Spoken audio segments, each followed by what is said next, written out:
Hello. Welcome to the park.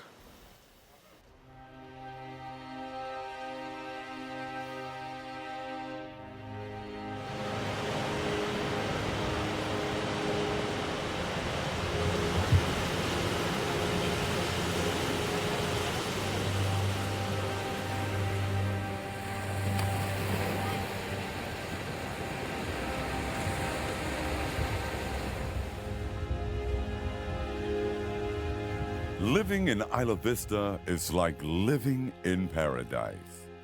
But there is another side to paradise. Isla Vista is a town located 12 miles west of Santa Barbara, near the start of California's Central Coast, one of the most scenic coasts in the world. Isla Vista is a little less than 2 square miles, but every fall the place fills up like New York City. There are students everywhere. They attend UC Santa Barbara and the Santa Barbara City College. There is also a homeless population. And here in Isla Vista, the homeless are known as houseless.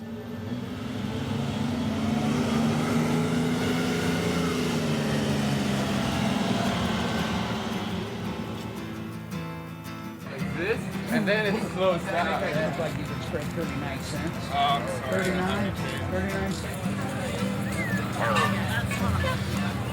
Hey, y'all. You got it, you got it. Yeah. How you doing, Chris?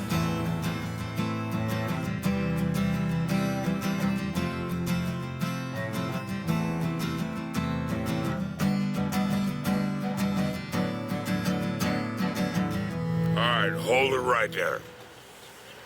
I want to know what's your name, what's your number. Do you have ID? Let me see your ID. Oh, it's you. Chris Manhattan, recently discharged from the United States Marine Corps, spent 8 months with the homeless in Aniscoyo Park.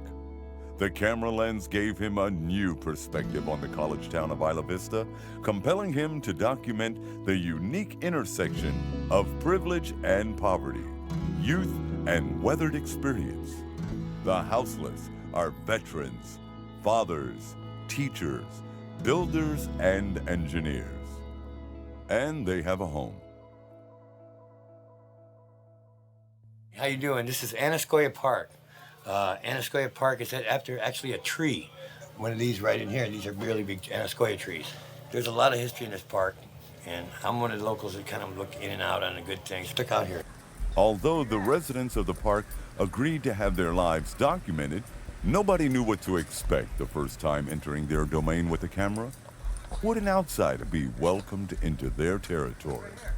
After all, this is a place where people live when they have nowhere else to go. What's your name? They call me Clydesdale. My real name's Dale, but the street name is Clydesdale because I used to pull a bunch of trailers. And, I'm actually from Cleveland, Ohio. The dog pound. I'm straight and sober now. Been over there for over 2 years. Chemicals.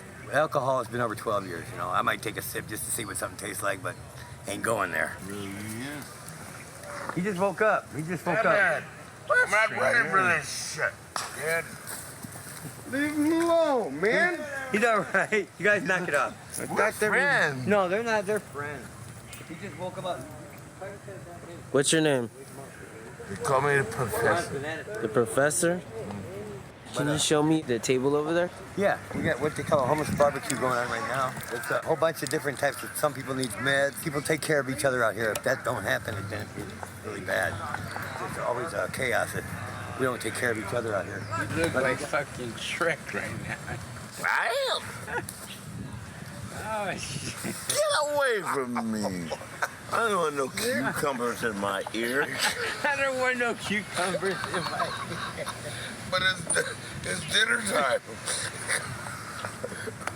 It's dinner time.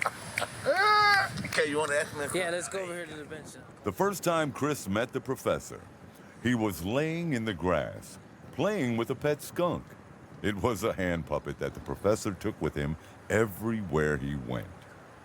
How was it that a man could end up like this? Houseless, sleeping in a park and talking to a pet skunk to pass time. Was he lonely? And if so, why? What went wrong in his life for him to end up here? I went to Vietnam.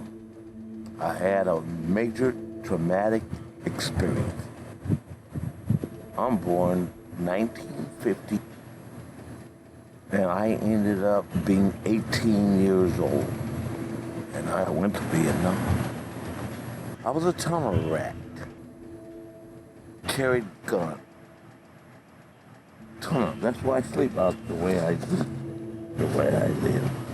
I wear all black because you can't see. And then I came back, and I've been teaching. I've taught for 30 years. So did you start working when you came back? I went to school. GI Bill. No, I didn't do GI Bill. I put myself through college. I paid for myself. I got another kid who was in the United States Air Force. I did not want him to go, but he did. I got 2 grandkids, 2 and 3 years old. How long have you been hanging around the park?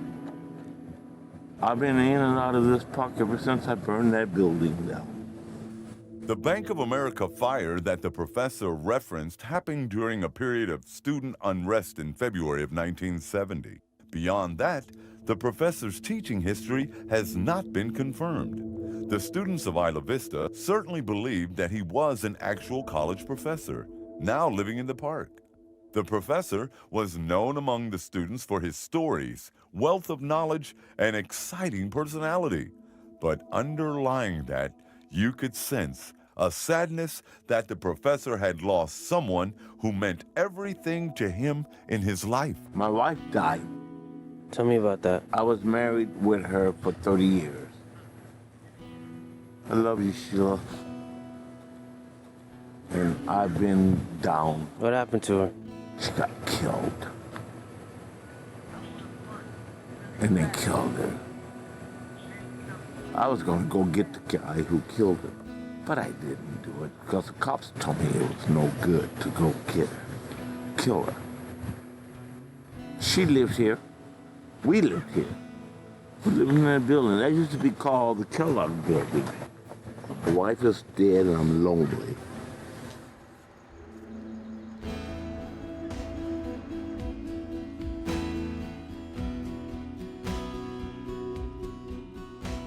Welcome to the Pirate Show. My name is the Ray Pirate. Arr. Now, as you know, he's a well-known star in Isla Vista, California. And I play music, and I get started. I show the police my muscles. Well, I'll tell you one thing. Here we are sitting in the park, waiting for you. And you kicked me off the table. Now what the hell's going on? Oh no, I just wanted a piece of shrimp. And this is Pirate. Pirate is a local celebrity in Isla Vista and has been for decades. He wears a patch on his eye from an injury he sustained years ago in a motorcycle accident. You can catch Pirate on the streets of Isla Vista telling jokes, performing magic tricks, playing his harmonica, and trying to make people laugh. Pirate is an entertainer and a local legend. Ask anyone, and they'll tell you Pirate is Isla Vista. Pirate, I've known for years and years. I met him when I first came down 18 years ago. Downtown he used to be. And Pirate's another one. He's a character. Pirate does have his moments. He's a little grouchy from time to time. He doesn't have exactly what he needs. He gets a little grouchy, but he is a nice man. He'd give you his blanket. He'd go cold so you could be warm. That's the kind of guy Pirate is. I talked to 12 firemen, and they were walking down the street. And I said, you know what burns my butt? Is a fire about this high.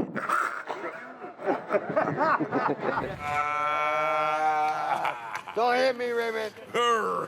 Pirate's been between here and Santa Barbara forever. like 25 years, maybe more.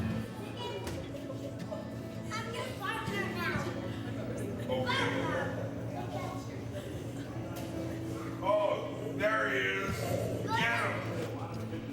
I'm gonna throw these coins. Now tell me if it's heads or tails. Yeah. Arr. I'll be there in a minute. Hold the phone. And so what we do, we come out here, you know, make a little change. $1 here, 4 quarters there, maybe a $20 bill. I had it happen to me the other night. When you were a little kid, what'd you want to be when you were gonna grow up? I wanted to be a real doctor so I can help people, you know, to get well. Because I was in a mess. I had all kinds of operations, 5 holes in my skull. You know, it took half of my memory out. So, you know, I said, well, wait a minute, I could have done that myself. You know, out of my mom, dad, cousins, aunts, uncles, they're all gone. They're in the grave. And I don't know how I lasted. It's not that I'm that young. I'm 56 years old. But the thing is, I outlasted them all. And I'm the only one left alive. Right. I have 3 kids. One I never met. My youngest, when I was 16, had one. But she was moving furniture and stuff while I was at work. So, you know, she had miscarriage and lost a couple of kids. You know, I said, girlfriend, don't do this. Oye, rato with.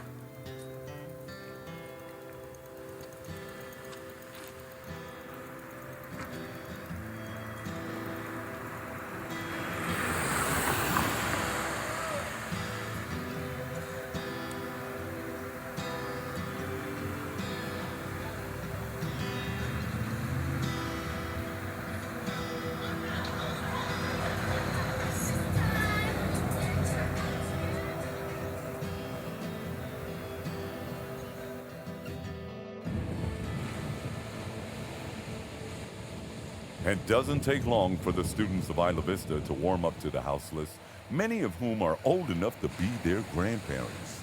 Students take care of them, give them money, prepare and share food, invite them to their parties, even provide them a place to stay.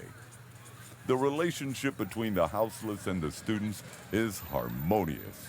Without them, the situation for many of the houseless would be much worse.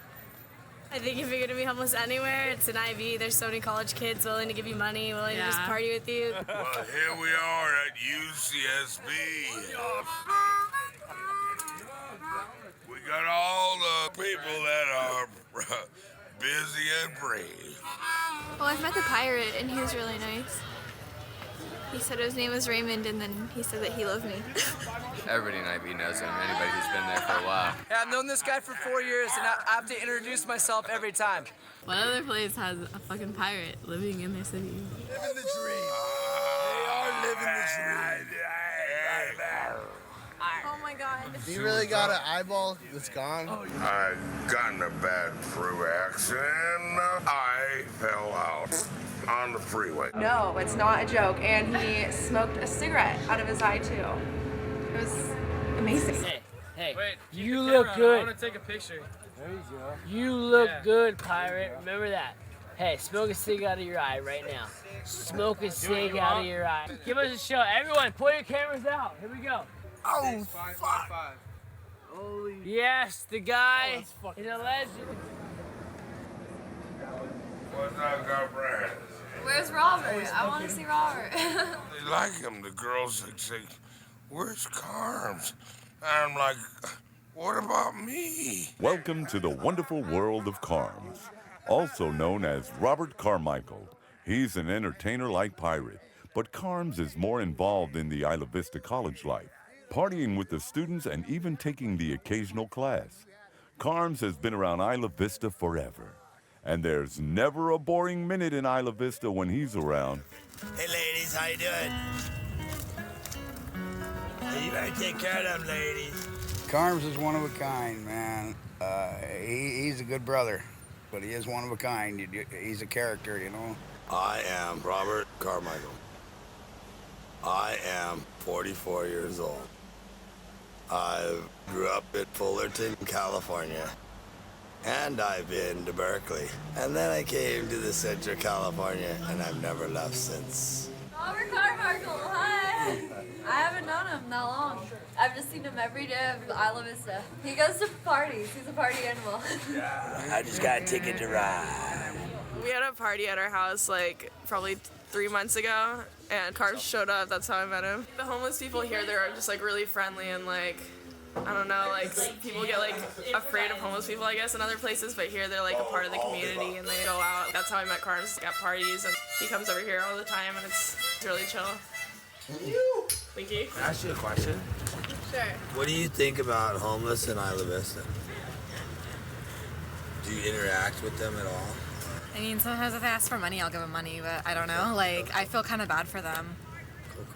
I don't interact like purposely, but when interaction would happen, like I don't like it's cool. Like they're part of the community, and like I don't know. I mean, I feel like it's not that big of a deal for people to help them out. Like they're obviously in a fairly needy position if they don't have a home. So. And they live here, and it's cool, and so yeah, like we're all a part of the community. What do you think about homeless in Isla Vista? I think that they're a big part of this community, actually. So I think that we all need to work to help them out. Okay, let me ask a question. Yeah. Hey, excuse me, lady. What? How long have you lived in Isla Vista, may I ask? 2 years I have. 2? She's visiting. Okay, welcome home. A question. What do you think about the homeless in Isla Vista? In what way? How do you feel about them? I mean, I feel like they're part of the community. Okay, that's gonna be the #1 answer. That's just how I feel. I don't have any kind of opinion about it. You know, the homeless are here. Yeah. Well, houseless. Houseless. See, Isla Vista is their home. How do you see the students treating the homeless? I think they're nice to them. I mean, when they're out here asking for money and stuff, students, they always give them money. At least what I've seen. So I'd say they're pretty nice to them.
Hey, this guy's an artist, man. You know that? Hey, what's your name? Dominic. What do you call your art? Damagami. Yeah, he's a paper twister. One of the most unusual things I've ever seen. I don't know any other paper twisters besides him, and he makes some really elaborate figures out of rolled newspaper. I guess a church buys some of it, and some kids bought some of it, and you know, he makes a horse, he gets $150 or something real quick. You know, it takes him 2-3 days to spin one up. It'll be a winged horse, dude, a Pegasus, made out of newspaper, but it's so intricate that you won't be able to understand where it started and where it began. I've never known a paper twister. I've known people that weave palm, people that braided, boondoggled, beer can art, but I've never met anybody that twisted paper like that, ever. It's a one-of-a-kind thing to me. You're not dealing with no Mickey Mouse cat, Dig. Hey, I want to imitate him. There's no place like it on the planet. Dominic is a veteran of the United States Navy. He does not consider himself homeless and usually stays with students. He returns to the park because he feels the houseless are his friends. I would step in front of a flying bullet. You know what I'm saying? For those kids. They looked out for me when I didn't have shit. Some kids let him stay on the couch. I think his little food stamps or whatever fills the refrigerator up so he can sleep on the couch.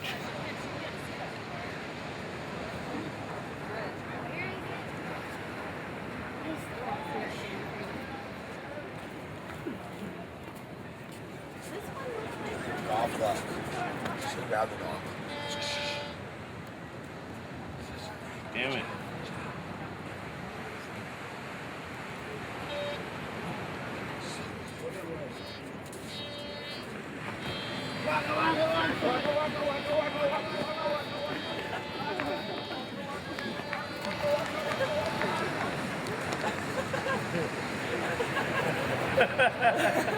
In the beginning. In the beginning. In the beginning. The message I'm trying to get across to Raymond is that basically dedicating your life to the Lord and dedicating your life to Jesus, it's a complete change. Like, you become a new person, and I feel like he keeps on going towards that because he says he's been born again, whatever, 3 different times, and he keeps getting close, and then things in this world and his sins that he's addicted to just keep dragging him down. And so, you know, I'm just gonna keep on going out here. When you start giving this word to people, you just start seeing miracles. And I just have faith that's gonna happen to Raymond. And I'm just gonna keep coming out here. I'm gonna keep preaching to him, keep praying for him. I mean, there's gonna be some miracles for him. That's what I expect. I just don't agree with the organization part of it. I don't either. I don't think that you need to be there at 9 o'clock Sunday morning or you're going And to you're go to hell. exactly right. You know what I mean? Nothing in the Bible tells you that you need to dress up nice at 9 a.m. on Sunday morning. Hey, Jesus didn't even wear shoes, bro. No, he didn't. To bring the good word, you can bring the good word that way. Others bring the good word by song. Yeah. I can bring the good word by just taking care of people out here, giving them a blanket. Exactly. Just compassion like a There's more to it than just a church. Here we are at a special park. And we got friends from around the nation bringing food and drink and having fun. Now, this is how we do it. Bump, bump, bump, bump, bump, bump, bump, bump, bump, bump, bump, bump, bump, bump, bump, bump, bump, bump, bump, bump. Oh, now let's eat. Every Sunday, these people put this together, and they're all really happy, healthy kids from along the neighborhood and a couple of the houses called the Bico House. And they put this together for us, and this is the fruit dishes. Sometimes it's like 12 different types of fruit. It is just so good. I always save room for this. But it's called Food Not Bombs, which makes sense, you know. It's like food, give somebody life, not death.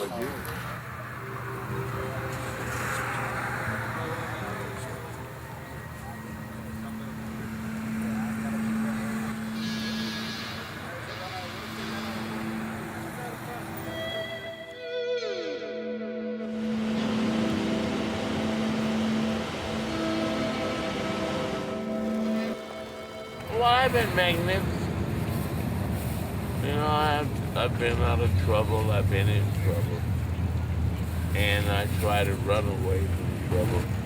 And here's one of my troubles. Well, I'm trying to still understand how to become crazy. They call me Helper. I'm an ex-engineer. I got halfway through my senior year at UCSB and ran out of money. Then I ran into bad women. The rest went downhill. Why is hell at UCSB? Because they couldn't go to Harvard. No, it's actually because I was invited here. If you'll Google me, you'll come up with maybe 100, 200 references. When working as a junior and a senior in the labs here, I got to work on a microscope. I invented a way to sharpen the probes. This basically works like a record player. And we could see atoms. We got a patent, but didn't make any money off of it. Hell is a mathematic genius. Applied math. We get along good, you know. Yeah. I don't know if you know about the College of Creative Studies, but it's a good school. The probe I made was the first one that could image DNA molecules. Not the chromosomes, but the actual DNA spiral. But I did spend a good 10 years working in aerospace. I inspected the plates that held the timing elements for chemical weapons. I kind of feel divided about that. I knew I was doing a service for the country, but at the same time, I don't know if I was doing a service for the world. Anyway, that's why he and I have fun, because we can argue back and forth now. I've been teaching for 30 years, man. I teach now, tutor. If you're going to school and you see Santa Barbara, your parents didn't send you here to get drunk, to get hurt, to fall off cliffs, to get hit by cars. They sent you here because they believed in you and because they're going to support you. What's going on tonight? We got a party on a Halloween night, and it's not gonna stop until we drop. Halloween in Isla Vista is one of the biggest parties of the year. Students from San Francisco all the way down to San Diego converge in Isla Vista for this event. It is the one night when Pirate is dressed no different from anyone else, making it very difficult for him to get noticed. You know how to do it. Oh, you're the one that got my ship. Did you make it to Hawaii? No, I wish. Yar. Hawaii. Oh, what? Yar. It's a pirate. Oh, going crazy. What's up? What's up? Yeah, you all right?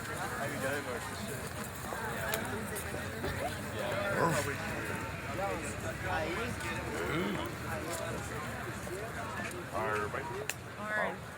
Bum, bum, bum, bum, bum, bum, bum, bum. Hey, do, do, do, do. Hi. No, there you go. I need a transfusion.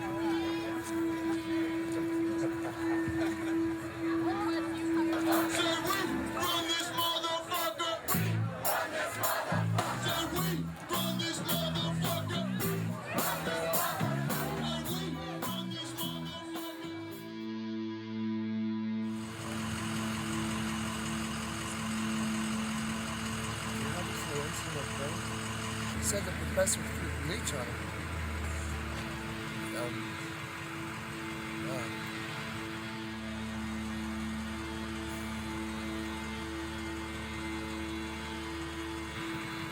Not good.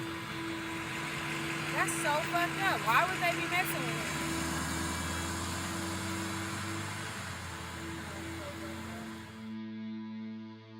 And I'm sitting here burning up. The first thing they did when they got here was fucking pour water all over my ass.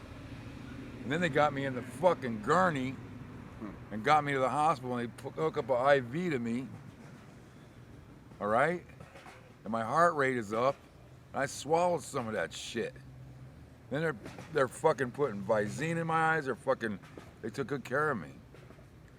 When my heart rate went up, I thought I was gonna fucking die. I thought I was gonna go blind. Fuck. My eyes were so red I couldn't fucking see out of them.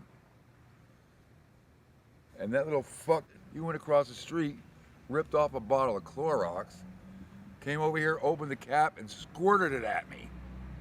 It went down my whole shirt, down my legs. That's fucked up, Donnie. That's not cool. What happened with George was that the more intoxicated he became, the more belligerent he became. We asked George to leave. We have some rules around here. If a woman is around, you don't use vulgar language. If children are here, you don't use vulgar language.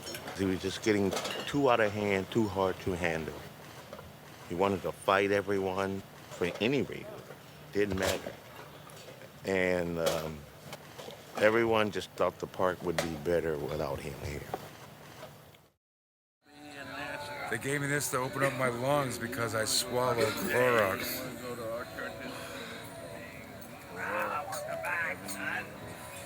That'll clear my lungs. But then they gave me steroids. I don't take steroids. You're a fool.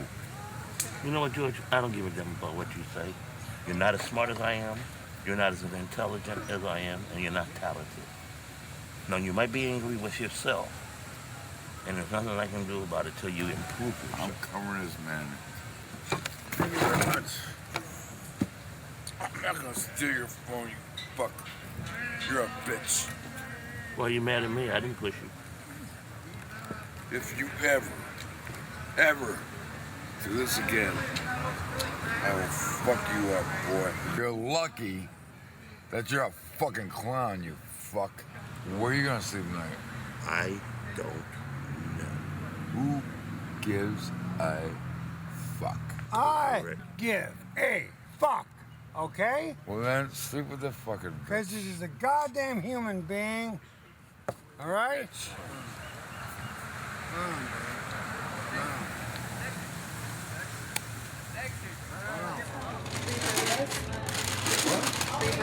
Sure.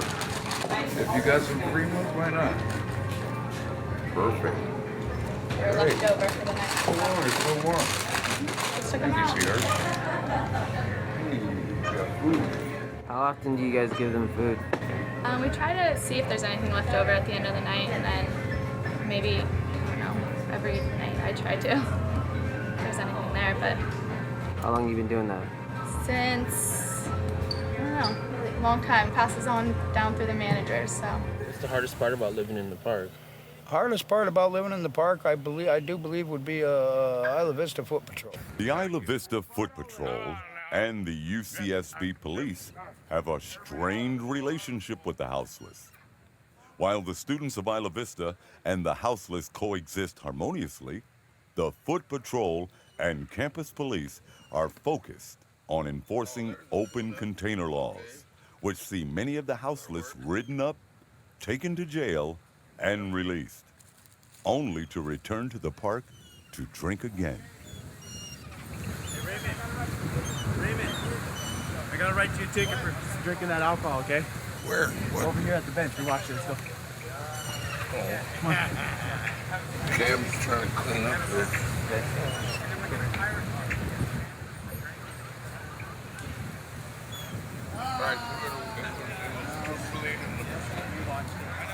So, how many tickets for open container have you gotten? Oh, well, I'm talking like I stopped calling after 92, and they're still giving me tickets. You know, I can't even stash them right. I don't have open containers in the park. I'm smarter than that. How much is that ticket? About a couple days in jail. Really? Well, I don't have the money to pay for the fine. Oh, okay. Yeah. Okay. So I worked hard in the last half an hour for this new joke. Okay, how did the crack whore make money?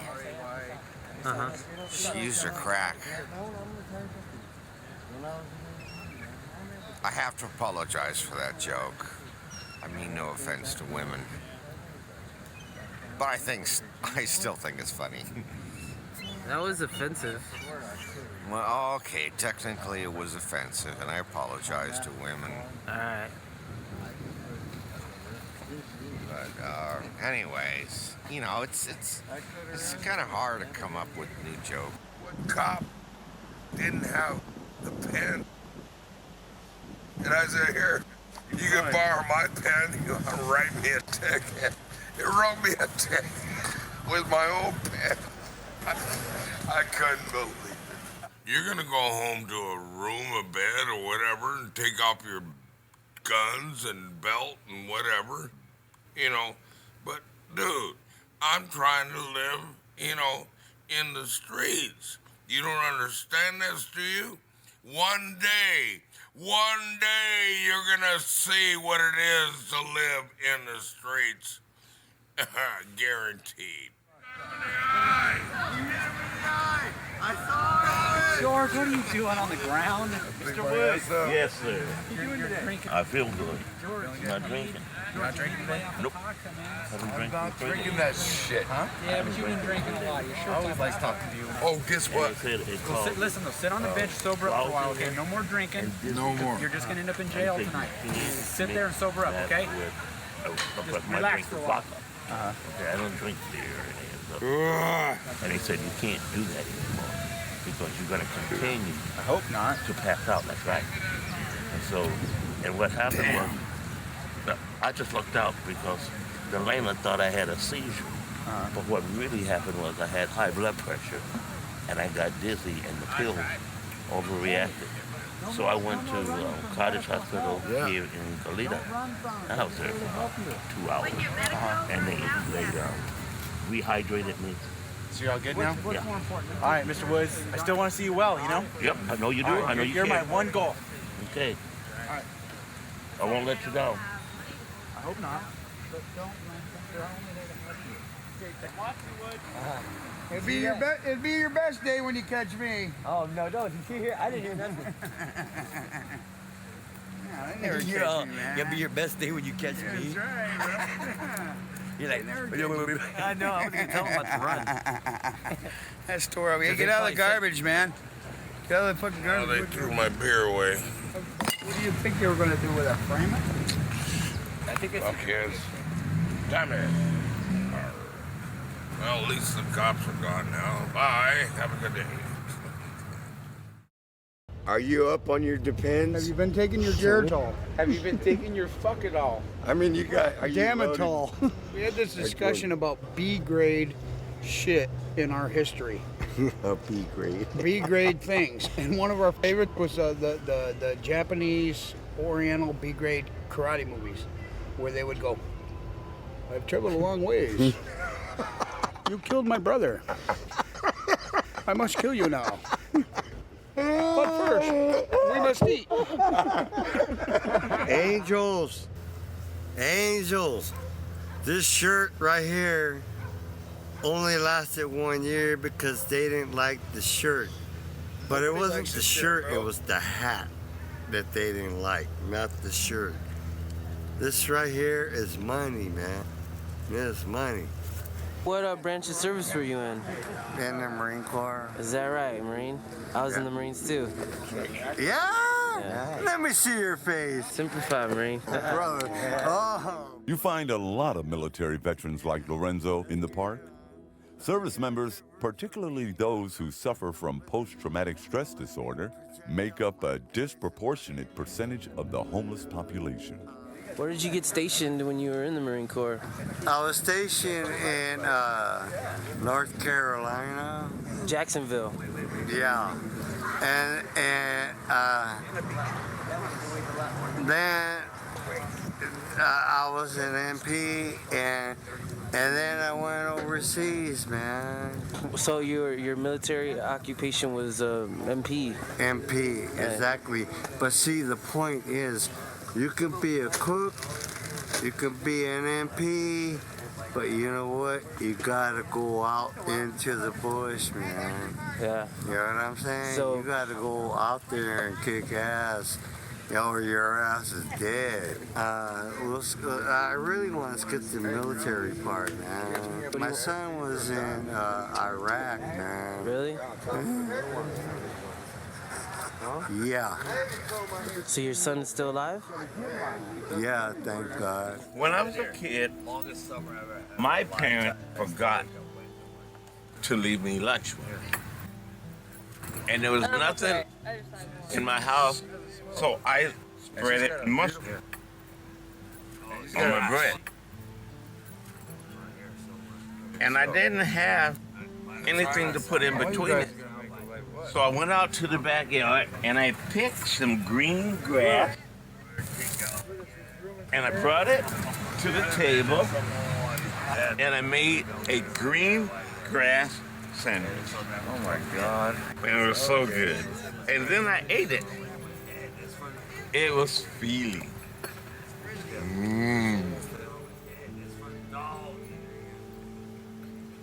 Well, when you're a kid, when you get hungry, you eat what you eat. And by the way, it does taste quite vegetarian. Green grass salad.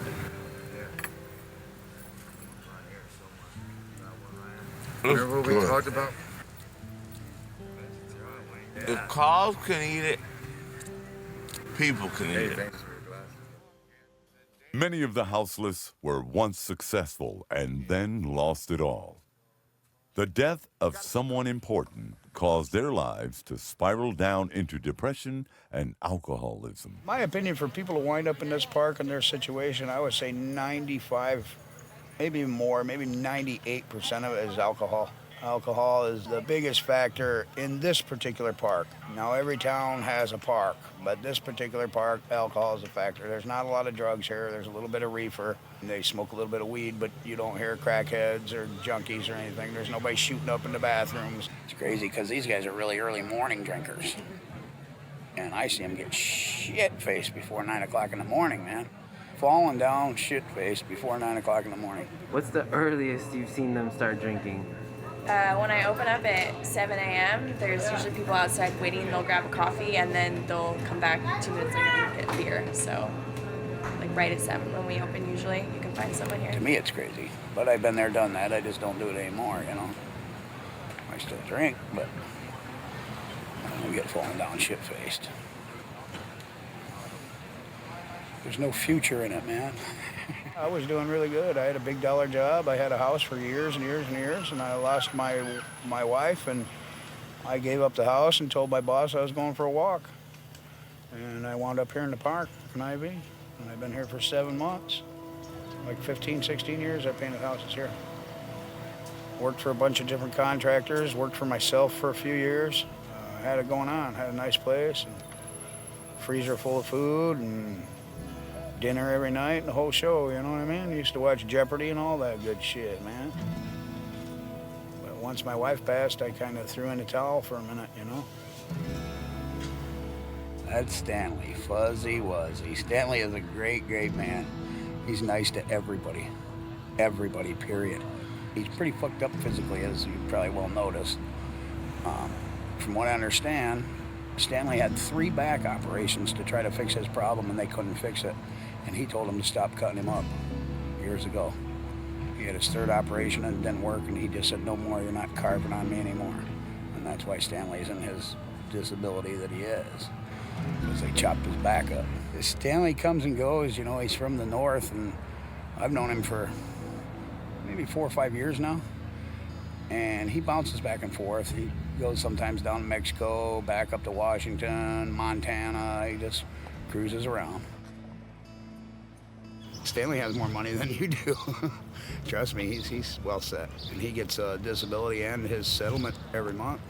He can only go to one bank because he lost his ID, and it's the only place that the girls know him, so he's kind of screwed there. But yeah, if I had that kind of money, I'd be indoors, I'm sure. People have tried and tried and tried and tried to talk him into it, and he won't do it. He likes it out here too much. She said he's 3rd stage cirrhosis, and now he has pancreatitis. So whether he drinks or not, he's still short time. 6 months, a year, maybe. Maybe. You know? Maybe 6 months. Be a good brother gone, man. He'll be a good brother that's missing, man. Sure. Guess what it is? A deadly weapon. It'll blow you up.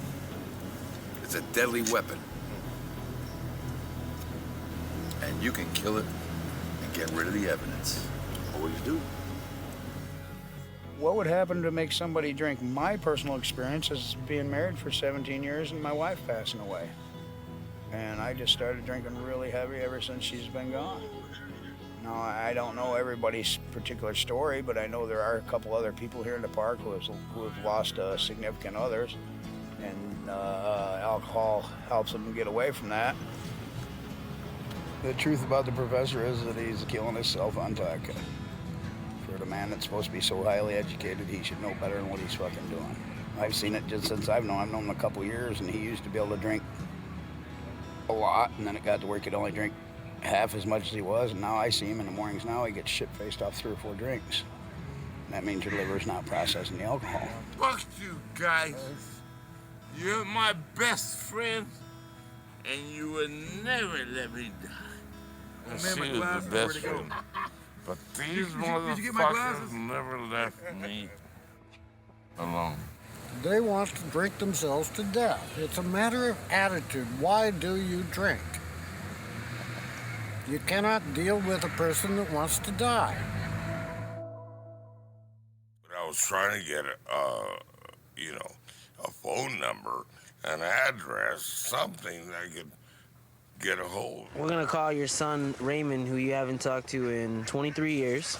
I got a hold of him on the internet, and so here we go. Hello? Raymond, are you there? Yes, this is me. Is this you? Yes. I'm your father, Raymond Lucero. Hey, how you doing? Is you? Yeah, this is me. Whoa!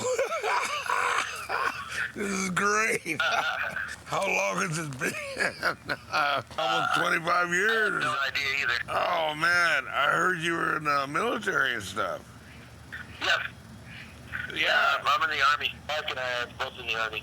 Mark, too. Wow. Hey, checkpoint. I went to the military when I signed up when I was 17. So did Mark did the same thing. We kind of went straight from high school to the military. Okay. Both of us been in, like, our whole adulthood life. We've been in the military. Wow. Like, Mark and I haven't gone to Iraq yet. Oh, you don't want to go there. No, that's a waste of time, yo. You don't want to go there. It's nasty. Yeah, I've already been deployed to Kosovo and Bosnia before. We were going down the bus one time, and then all of a sudden, an IED, a bomb blew up, like, right to us, and so we had to get out. Oh, man. Over there in Kosovo, there's still a lot of mines still left over. Oh, you mean the step-on mines?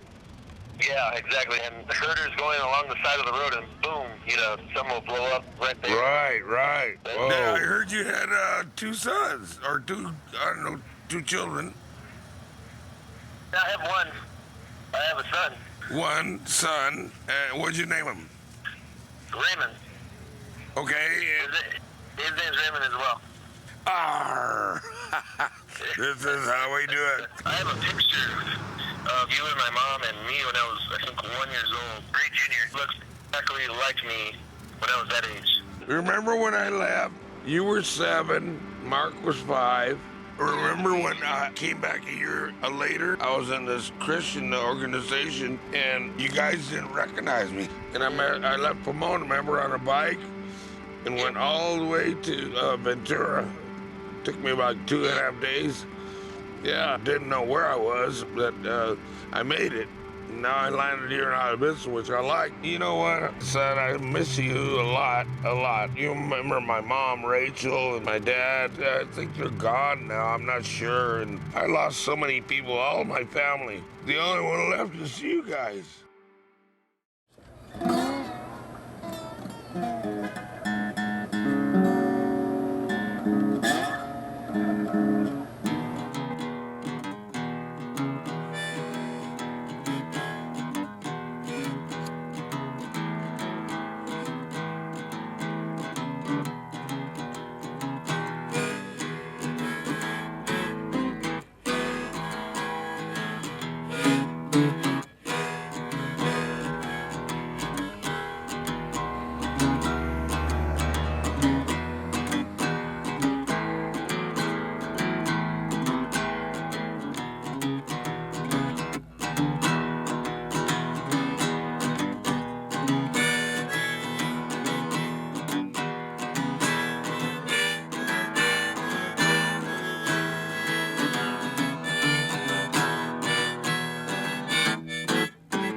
Your heart's not working right?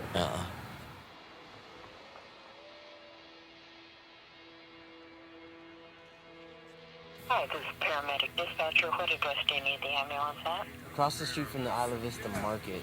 All right, and are you just out on the street? We're actually in the park. You're at Anascoyo Park with the victim and he's having chest pain? Yeah, and he's saying his heart is hurting. Okay. All right, how old is the patient? I think he's 60. Okay. And he is breathing right now, is that correct? That's correct. Thank you, Chris. We'll be there as fast as we can.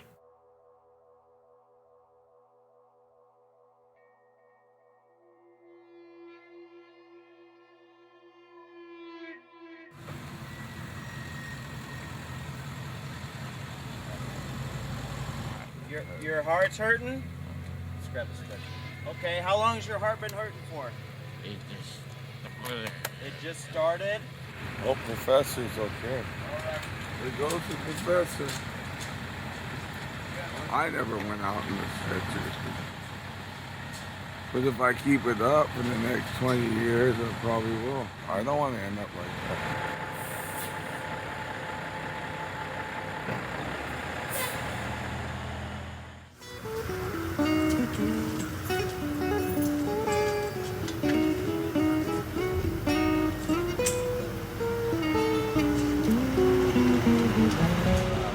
Don't give up on the park people, man. They're not all bad people. Homeless people aren't all bad. Of course, there is a dumb tide. I call them the dumb tide. But there are some folks out here that are pretty good people. They just, they actually choose to live out here. They don't have to, they choose to. And there are some good people. So I would suggest that don't give up on the homeless. Don't give up on the homeless. Be careful of bad women, because they're out there. They'll slap you, they'll throw china glasses at you, they'll beat you up. And if you can find one that can cook, then you're lucky. Myself, I hope I can get together soon with my wife. We're married and all that, and that's all good and stuff. I just got to meet her halfway, so it's up to me to get something going. So listen to mom and dad. They'll keep you in check. Listen, and then you'll have a good direction. And watch for that angel that's always on your back. Arr. Number one thing is to listen to your mother, love her, and your father. Listen to them. Do what they say. Stay in school. Don't be a fool. Go to college. Carry good grit. You gotta keep those pens and pencils rolling. while somebody's alive, that there's always hope. As long as they're breathing, they're blinking, they're alive, there's hope, you know? It's after that, when they're gone, it's like when we think we can't do it no more, but even after they're gone, they're still with us. So. Love your neighbor as well as your enemy. Get a friend, keep a friend, always go with a buddy. That's what we do when we're in Cub Scouts and Boy Scouts. No one runs by themselves. If you run by yourself, you want to be a loner?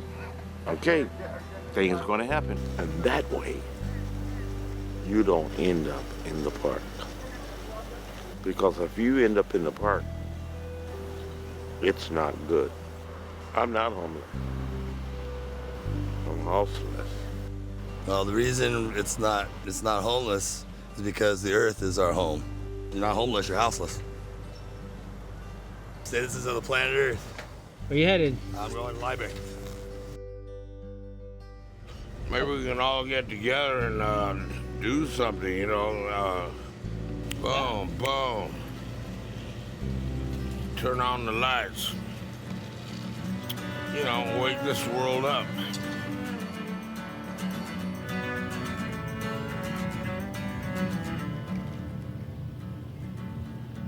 Every city has its park, the place where people live when they have nowhere else to go. Some stay for a short time, others remain forever. And while it may not be a house, for many, it is still a home.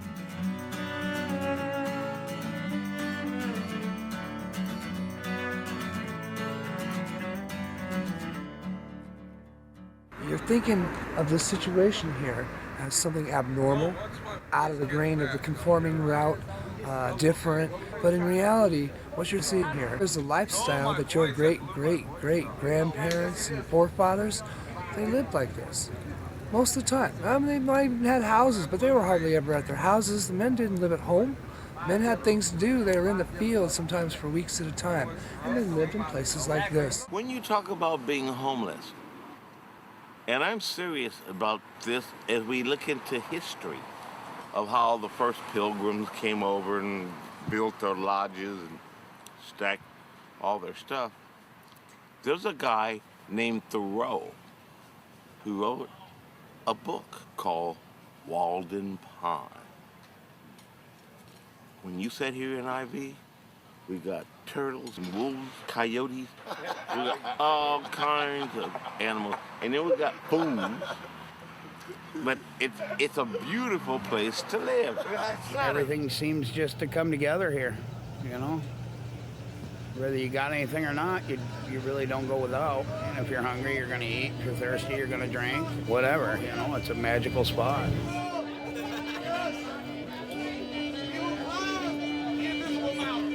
Because we've seen the mountaintop. Yeah, we knew we could not stop. Right, yes, that's right.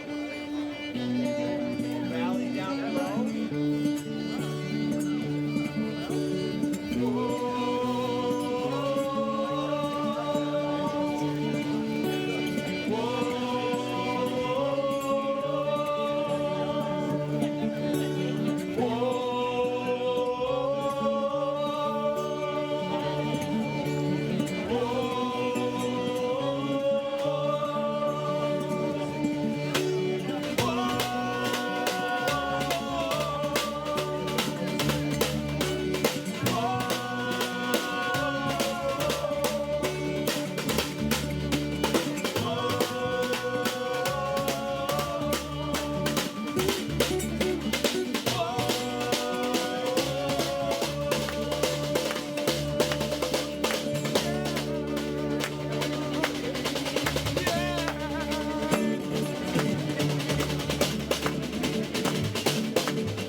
My wife was my best friend for 30 years. We met when she was 15, I was 17. And we stayed together. And near the end, she would sit in the back of my classroom and listen to me lecture. And I'd paint for her. And when she died, I hurt. And I hurt really bad. But I'm sure I'll see her in heaven one day. I hope.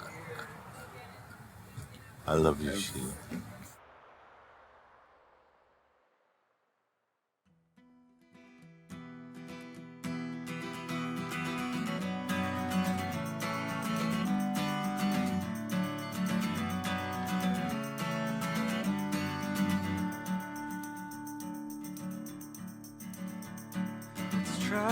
to make the most of this. I'll ask this once, my last request. And count the times that you receive, and slip through hands and kiss your teeth. Mend your words down side to side, and step, defeat remorse.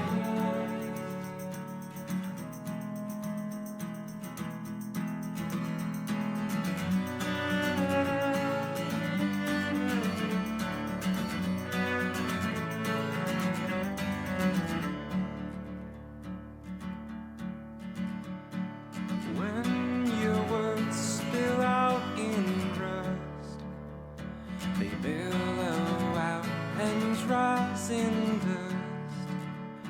So start ahead now while you can, and someone will take you with silver hands. Waltz in form on down the aisle, with perfect pace and in single file.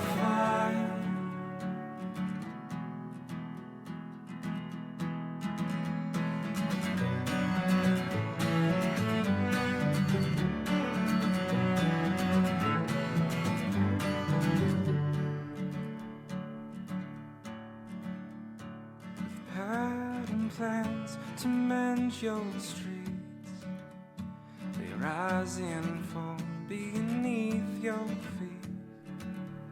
Our darkest days I'm gone for now. We don our suits and our best gowns. We don our suits and our best gowns.